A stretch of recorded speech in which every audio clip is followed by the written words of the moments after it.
बिस्मिल्लाहिर्रहमानिर्रहीम। अस्सलाम वालेकुम फ्रेंड्स, इवो मीन एवोल्यूशन चैनल पे सुफियान नई वीडियो के साथ हाजिर है। फ्रेंड्स, आज की जो वीडियो है उसमें मैं आपको बताऊंगा, अगर आप पाकिस्तान से, इंडिया से, बांग्लादेश से या दुनिया के किसी भी मुल्क से यूएसए का विजिट वीज़ा अप्लाई करते हैं, स्टूडेंट वीज़ा अप्लाई करते हैं, बिजनेस वीज़ा अप्लाई करते हैं, तो आपने स्टेप बाय स्टेप पूरा प्रोसेस जो है वो किस तरह से करना है। फ्रेंड्स, बहुत सारे लोग जो है वो मुझे मैसेज करते हैं कि हम अपॉइंटमेंट जो है बुक करवाने की कोशिश कर रहे हैं, लेकिन हमारी अपॉइंटमेंट जो है वो बुक नहीं हो रही।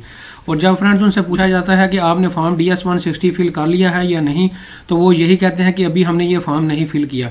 तो बहुत सारे लोगों को बेसिक स्टेप्स का नहीं पता, तो मैं आज छोटी सी एक वीडियो बना रहा हूँ जिसमें पूरे स्टेप जो है मैं आपको दिखाऊंगा कि आपने सीक्वेंस वाइज जो है किस तरह से पूरा प्रोसेस जो है वो करना है। तो फ्रेंड्स, वीडियो को जो है वो स्टार्ट करते हैं। सबसे पहले फ्रेंड्स, आपने क्या करना होगा, ये आपको मैंने एक पूरी प्रेजेंटेशन बनाई हुई है नंबर वाइज, इसी सीक्वेंस से जो है वो आपने पूरा प्रोसेस जो है वो करना है। फ्रेंड्स, सबसे पहले जो है आपने क्या करना होगा कि वीजा एप्लीकेशन फॉर्म जो है वो फिल करना है, जिसको मैंने अभी सिलेक्ट किया है।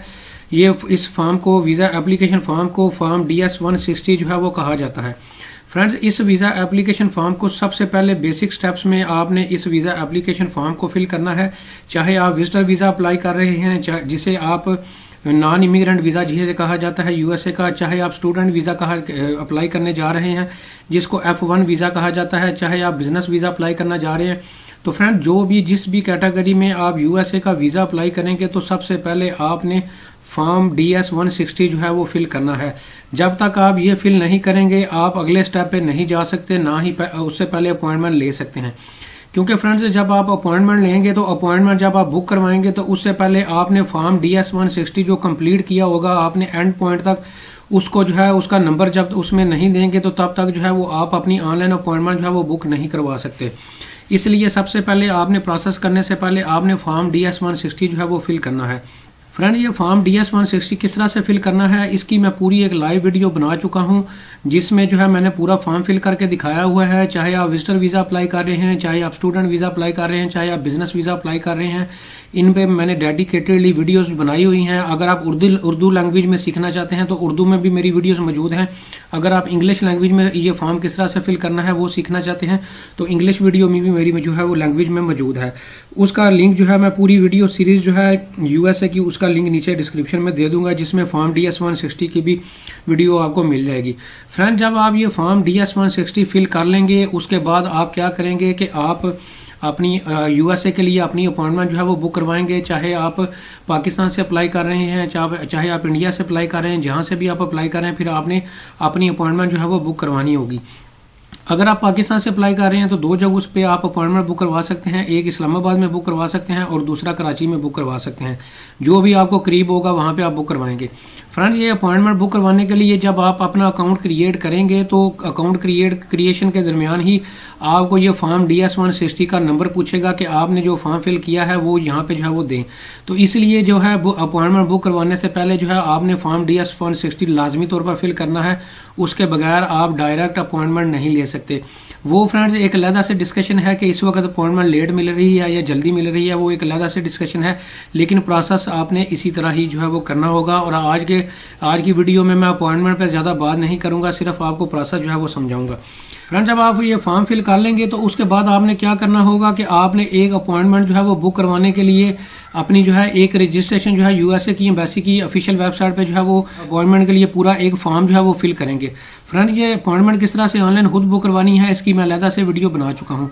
फ्रेंड, जब आप ये अपॉइंटमेंट के लिए पूरा फॉर्म अपना फिल कर लेंगे, तो बिल्कुल फॉर्म के एंड पे जो है आपका एक बाकायदा जो है वो बैंक का फीस चालान जो है वो आपको जो है वो मिलेगा, जिसको आपने डाउनलोड कर लेना है।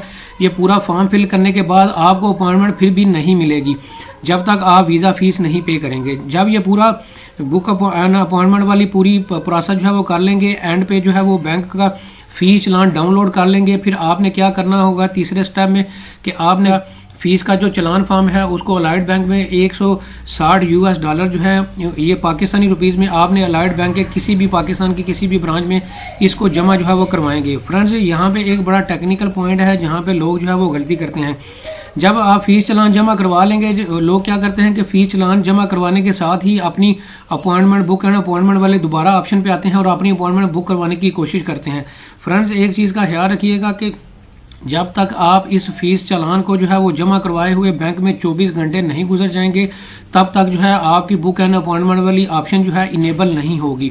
इसलिए जब आप इस वाली ऑप्शन पे दोबारा से आएंगे, यहाँ पे अपना जो है वो अकाउंट दोबारा लॉगिन करेंगे, बुक एंड अपॉइंटमेंट वाला अकाउंट दोबारा लॉगिन करेंगे।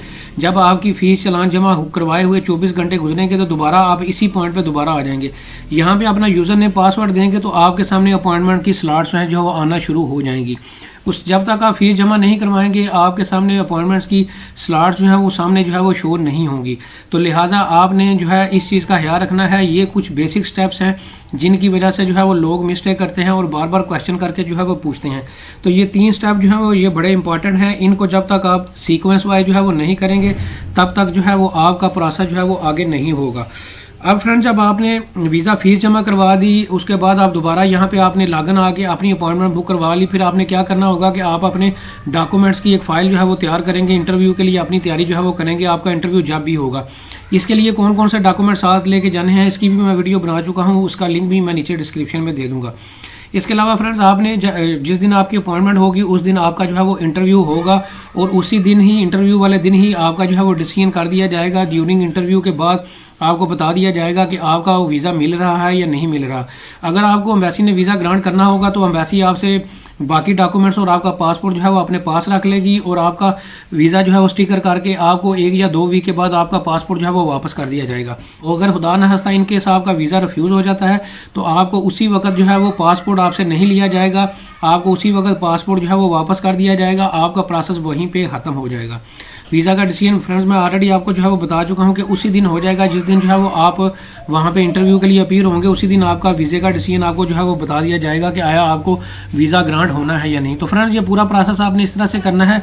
ये प्रोसेस, सारा प्रोसेस की मैंने वीडियोस, सभी की मैं वीडियोस बना चुका हूँ। सब वीडियोस के लिंक नीचे डिस्क्रिप्शन में दे दूंगा। ये सिर्फ आज का जो वीडियो बनाने का ऑब्जेक्टिव ये था कि आपको पूरा स्टेप वाइज पूरा प्रोसेस जो है वो बताया जाए। उम्मीद करता हूँ कि यूएसए के हवाले से स्टेप पूरे किस तरह से आपने फॉलो करने हैं उसका पूरा प्रोसेस आपको समझ आ चुका होगा। इसके बावजूद आपका कोई क्वेश्चन हो तो आप कमेंट सेक्शन में मेरे से पूछ सकते हैं। Thank you very much.